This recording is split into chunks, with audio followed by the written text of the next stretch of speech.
Hey YouTube, what's going on? Abyssal here, and today I'm going to be teaching you how to do insane DPS on Mythic Spellblade Aluriel. So on this fight, I'm going to kind of give you some helpful tips and tricks, and first off I'm going to preface this with, if you're melee on this, if you're Frost DK, you don't get to do mechanics. I know it sucks. I'm just kidding, it's actually awesome. So you just get to focus the boss, focus the ads, you really don't have to do anything on this except tunnel. But what I'm doing, that you can kind of see that's pretty interesting, is I'm not popping Breath of sindragosa on pull. Because I'm not popping it on pulls because I want it up for the ads. I want at least one hungering breath worth of ads to kind of just destroy, just absolutely maul. So what I'm doing is I'm just making sure I stay above 50 runic power here, just kind of staying near cap, but I'm not actually capping out. As you can see, I'm kind of hovering around between 50 to 70 runic power. The reason I'm doing that is I don't want to waste runic power.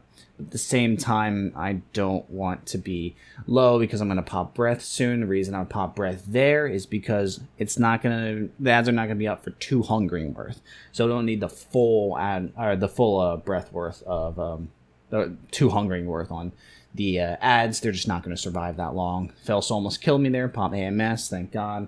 Maybe would have died there if I didn't pop it, but we're all good. Ads come in, I still have a hungering up, breath is still going, strong, 23 seconds. Ads come in, I don't pop sindragosa right away, I wait a second, then ad gets big, I pop sindragosa's fury because that ad is going to take double damage from everyone that attacks it. So pop sindragosa's fury there because that takes double damage, that's an extra, 2 million damage right there just because I waited a second. Yeah, I'll take that any day of the week. Now, I did have a couple hiccups on this fight, but I did end up with a top 10 world parse on this, so I'm very happy about it. You'll see how much I ended up with in the end, but right there got Mark of Frost. That sucks. Thank God someone noticed that they also had Mark of Frost and we broke right away. I only had like 2 seconds downtime on the boss, but then I got hit by the charge. That sucks again because that's some more downtime on the boss. So right here I'm just waiting, trying not to get any mechanics. If I get detonate there, I probably would have been one of the guys that stayed in melee, but you know, you really just don't want to get detonate. That's bad. You don't want Mark of Frost either, especially as a melee. You really don't want Mark of Frost. That means your range messed up. That happens. But animate happens. My raid leader said grip the ad away to melee. I'm like, okay, that's awesome. I can pop Remorses here. Pop it very close. Yeah, right there. Pop it. So my Remorses is cleaving. My Rhyme procs are cleaving. Everything's cleaving. I'm a happy boy. Then I go kill these ads. The reason I'm killing them is if we wipe, I do no damage. So I'm okay with kind of going to the ads a bit here. But if it was a dream pull, I wouldn't have to do this, which is nice. And in fact, I actually just would have probably gripped it right there to have, you know, any amount of cleave. If you can grip the fire ads. Just make sure they're not touching another fire ad, because then they'll get a damage and a speed buff. So right here, just making sure I don't die. Pop AMS there for the Fellash, just in case it was going to cleave the melee. Just want to make sure I survive through any means possible. Plus that AMS is going to give me some runic power, which is nice. I'm 10 seconds in the breath right now, just cleaving. I'm not really, that cleaving doesn't count, but it looks nice on the meters. But it's not going to count in Warcraft logs, but you know, you can kind of show off your dick to everyone else in the raid. Again, any damage on the Fell Soul doesn't count on Warcraft logs, but I don't care about that because, you know, EP-ness in the guild means the most.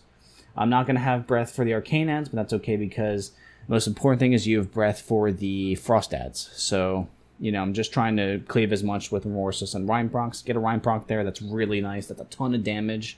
That's actually a ton of damage. If you get a Rhyme proc on them, you might even, a couple seconds before they spawn, if you have a Rhyme proc, don't use it. Wait a couple seconds because they're so tight together that explosion from the Howling Blast is going to do a ton of damage as well. So we're about a minute away from our next breath, so that means our breath is going to be up for the Frost ads, which is really nice. And we're about 1 minute away from sindragosa's fury with Thronebreaker and Rune Chills. We're 100% going to have sindragosa's fury up for the Frost ads. Now, I did make a mistake on the Frost ads where I didn't do it with Pillar, even though Pillar was coming up in a couple seconds, but I'll explain why I did it, because you'll notice it and go, ah, you fucked up. You could have done even more damage. No, actually, I wouldn't have, and I'll explain that in a second. So right here, I'm just following priority rotation, trying not to cap out runic power as usual. I capped out a bit there because I used the Rhyme proc at 95, but that's okay because I had so many runes on cooldown that it's okay to kind of, you know, just use up some runic power, or use up some runes while being close to cap. So I'm about 10 seconds away from breath. It kind of stinks here, but then I get sindragosa's fury. And the reason I use sindragosa's fury here once the ad gets big is because as you can see, 3, 2, 1. As you can see, one of the ads did die right before I popped Pillar. So, would have been about even on the damage done either way, but I did it right there because the ad got big. I just wanted to do it before it got small again. So, I'm using Breath, I'm cleaving, I'm using my, I'm attacking the big ad as my priority target because he takes double damage. So, he takes double damage from my melee and from my Thronebreaker. So, those are big damaging abilities. And at the end, we kill the boss. I'm at 1.19 million. Yes, someone got a legendary in our group. That stinks. But that is how you do insane DPS on Mythic Spellblade Aluriel. If you guys have any questions, post them in the comments down below. Didn't bonus roll Foci, never lucky, and I'll talk to you guys later.